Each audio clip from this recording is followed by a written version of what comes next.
Although it's been in the rumor mill all year long, President Biden's announcement of his departure from the presidential election race really hit like a lightning bolt. I mean, think about this. 2 weeks ago, President Biden issued a defiant letter to fellow Democrats, but calls for him to step down. Well, they only gained traction. Now, this historic move has all ramifications in all facets for the nation. I mean, we're talking anything from trade, foreign policy, to domestic and economic policy. Here to help us understand those ramifications, one of my favorite political commentators from the Washington Examiner, the chief political correspondent, Fox News contributor, Byron York. Byron, the palace intrigue part of this, you could call it maybe the House of Stewart or something, but it's captured everyone's attention. And, listen, I know that we're more focused on what happens next, but I got to get your thoughts on the backroom maneuvering and what it might portend as we move forward. Well, look, I don't think any of us can be totally shocked that Joe Biden pulled out of the race. After all, he was under crushing pressure from a lot of important people in his party, the elected leaders, congressional members, fundraisers, all sorts of people. And I do think that pressure was compounded by the fact that they had all watched Republicans unite completely behind former President Trump at the Republican convention in Milwaukee last week. So I think that the pressure was really reaching an absolute breaking point.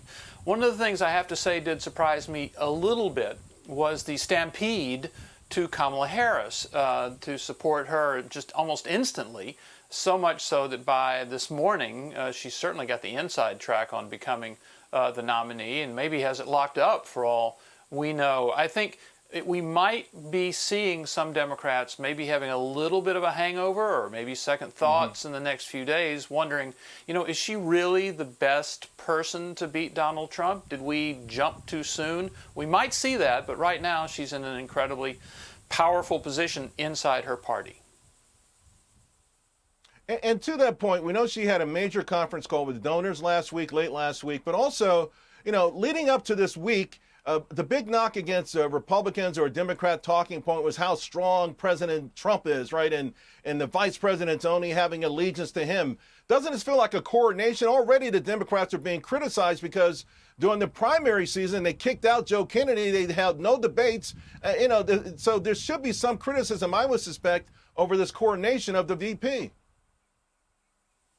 Well,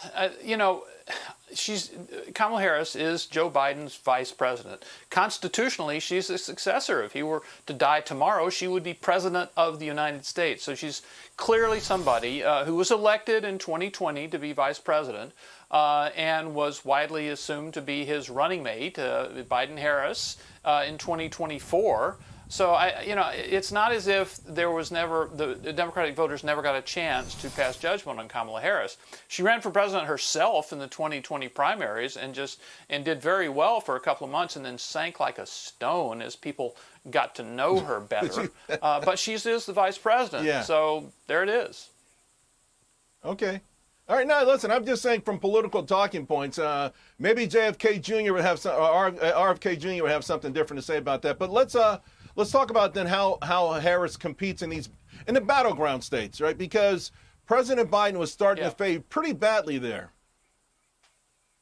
Well, that was one of the reasons the pressure on Biden was so intense, was that the polling from those battleground states, and we're really talking Arizona, Georgia, Nevada, Pennsylvania, Michigan, Wisconsin, maybe North Carolina in there.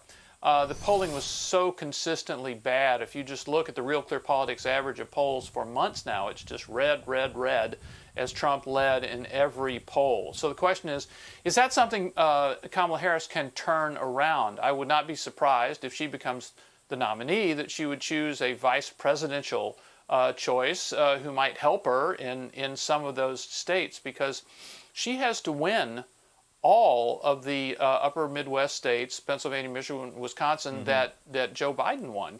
If Trump wins one of them, and she also loses Arizona and Georgia, which appears to be likely, Trump becomes the president. So she has a very tough job ahead of her in those states that Biden was sinking in, as you pointed out. Hey, Byron, less than 30 seconds. I've got to sneak this in. Speaker Johnson brought up a point that I thought was reflected in the markets on Friday. If President Biden is too frail to run for re-election, Is he up to snuff to be commander in chief? And it might have not be a smart idea for the Democrats to officially have him resign and make it a President Harris who's running for election.